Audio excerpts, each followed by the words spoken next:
নমস্কার বন্ধুরা, আপনারা সবাই দেখছেন সরকারি সংবাদ ইউটিউব চ্যানেল।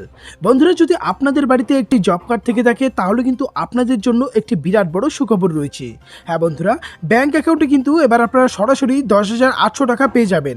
আর শুধু আপনার নয় বন্ধুরা, আপনার বাড়িতে যে কয়টি জব কার্ড থাকুক না কেন তাদের কিন্তু সবকটিতেই এই টাকাটা ঢুকে যাবে।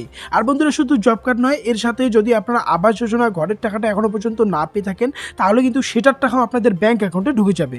হ্যাঁ বন্ধুরা, একদম ঠিকই শুনেছেন। দেখুন, এই বিষয়ে হেডলাইনে পরিষ্কার করে বলা হয়েছে, এইমাত্র বিরাট বড় ঘোষণা করলেন মোদিজি। জব কার্ড থাকলেই পেয়ে যাবেন 10,800 টাকা এবং প্রধানমন্ত্রী আবাস যোজনার ঘরও।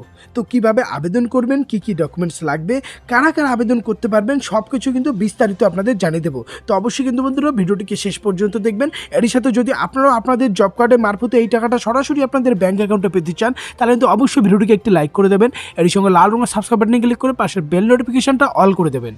তো বন্ধুরা, এই যে স্ক্রিনশটটা দেখতে পাচ্ছেন, এখানে কিন্তু এই লোকটা এই টাকাটা পেয়েছে। তো এখানে দেখুন পরিষ্কার করে বলা রয়েছে, যদি আপনার কাছে জব কার্ড থাকে তাহলে কিন্তু আপনিও আবাস যোজনার ঘরের টাকা পাবেন, সাথেই 10,800 টাকাটাও পেয়ে যাবেন।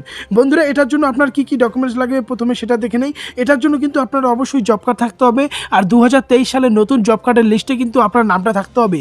আর অবশ্যই কিন্তু বন্ধুরা আপনার জব কার্ডের সাথে আপনার আধার কার্ডের লিঙ্ক থাকতে হবে। যদি লিঙ্ক না থাকে বা জব কার্ড যদি নিষ্ক্রিয় অবস্থায় থাকে তাহলে কিন্তু বন্ধুরা আপনারা এই টাকাটা পাবেন না।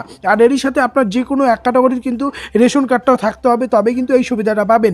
এরই সাথে ব্যাংকের পাসবইয়ের জেরক্স আর 2 কপি কালার পাসপোর্ট সাইজের ছবি লাগবে। এবার কথা হচ্ছে কি কি শর্ত রয়েছে এই টাকাটা পাওয়ার জন্য। আপনার বার্ষিক ইনকামটা 1.5 লক্ষ টাকার বেশি হওয়া চলবে না। আবেদনকারীর বয়স 18 থেকে 50-এর মধ্যে থাকতে হবে। কিভাবে আর কোথায় গিয়ে আবেদন করবেন? বন্ধুরা, জব কার্ড এবং আবাস যোজনার জন্য কিন্তু আপনারা অফিসিয়াল ওয়েবসাইটে গিয়ে আবেদনটা করতে পারবেন, বা ব্লক বিডিও অফিস, এসডি অফিসে গিয়ে কিন্তু আপনারা জব কার্ডের জন্য আবেদনটা করতে পারবেন। আর সেখানে কিন্তু আবাস যোজনার জন্য আবেদনটা করতে পারবেন। আপনার আবেদনপত্রটি প্রথমে জেলা স্তরে, তারপরে কিন্তু রাজ্য স্তরে অনুমোদনের জন্য প্রেরণ করা হবে।